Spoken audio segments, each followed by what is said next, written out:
Good morning प्यारे बच्चों, मैं हूं आपके एजुकेटर पूर्णिमा और हम करेंगे वर्कशीट नंबर 24, सब्जेक्ट आपका social science, history and class 7th। तो बच्चों मैंने क्या बताया था आपको?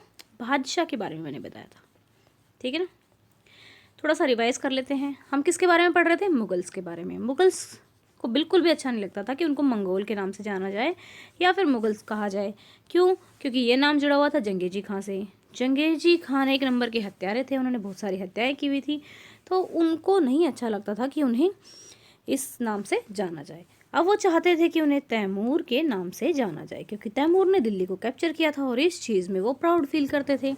अब हम पिछली वर्कशीट में हमने क्या क्या पढ़ा? हमने पढ़ा किसके बारे में? बाबर के बारे में पढ़ा था। फिर उसके बाद हमने हुमायूं के बारे में पढ़ेंगे। मैंने आपको बादशाह बताया था, ठीक है। बाबर, हुमायूं। आज हम किसके बारे में पढ़ रहे हैं? अकबर के बारे में। तो चलिए स्टार्ट करते हैं।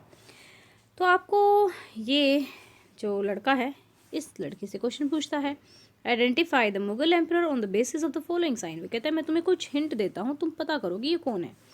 तो वो कहता है कि वो 13 साल के थे जब वो बादशाह बने। उन्होंने सुलेह कुल को सेटअप किया था और बैरम खान ने उनका संरक्षण था, क्योंकि वो छोटे थे ना, तो छोटे बच्चे को संरक्षण भी चाहिए होता है। तो you are definitely telling about the Akbar, okay. और तो चलिए अब हम बात करते हैं अकबर के मिलिट्री कैंपेन्स यानी कि उन्होंने कौन कौन सी मिलिट्री मतलब उन्होंने युद्ध लड़े, कहाँ कहाँ पे उन्होंने अपना विस्तार फैलाया। जहाँ पे युद्ध लड़े जीत गए तो वो राज्य उनका हो गया। तो 1556 से 1570, 1556 से 1570 तक Akbar Akbar became independent of regent Bairam Khan. तभी तो होता है ना कि जैसे आपको कहा जाता है कि 18 साल तक आपको अपने पेरेंट्स की बात माननी होगी, ये करना होगा, वो करना होगा। तो सेम उसी तरीके से रीजेंट जो है वो तब तक रक्षा करते थे जब तक वो इंडिपेंडेंट नहीं हो जाता था।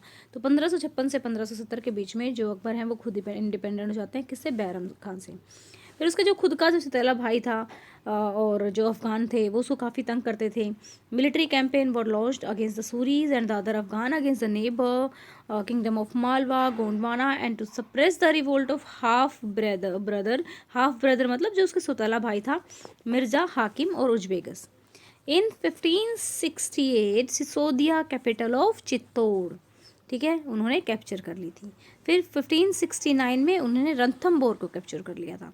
1570 से 1585 में उन्होंने गुजरात में कैंपेन्स किए, ठीक है। फिर उसके बाद बिहार, उड़ीसा और बंगाल में। तो देखो सारे इंडिया में लड़ाई करते जा ही रहे थे।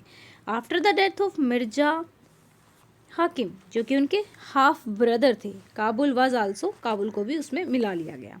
Kandahar was captured from the Safavids, Kashmir was annex, Kashmir को भी उसमें मिला लिया गया। 1585 से 1605 तक जो एक्सपेंशन है वो काफ़ी हो गया था इनका नॉर्थ वेस्ट में। फिर इन्होंने क्या किया? कैंपेन्स को लॉन्च किया। अकबर एडमिनिस्ट्रेशन पॉलिसी, अकबर की एडमिनिस्ट्रेशन पॉलिसी क्या थी? यानी कि राज्य को चलाने के लिए उन्होंने किस तरीके से राज्य को बांटा हुआ है। अब अपने देश को हमने क्या कर रखा है, देखो क्या है, अपने देश का जो राज्य शासन होता है वो किस तरीके से होता है। पहले हमारे देश के पीएम हैं, फिर अलग अलग राज्य में क्या क्या है, सीएम है, मुख्यमंत्री हैं, ठीक है। सब अपने अपने राज्य में अलग अलग काम करते हैं। तो सेम इसी तरीके से इन्होंने भी अपने राज्य का शासन चलाने के लिए, एडमिनिस्ट्रेशन का मतलब होता है शासन चलाना, ठीक है।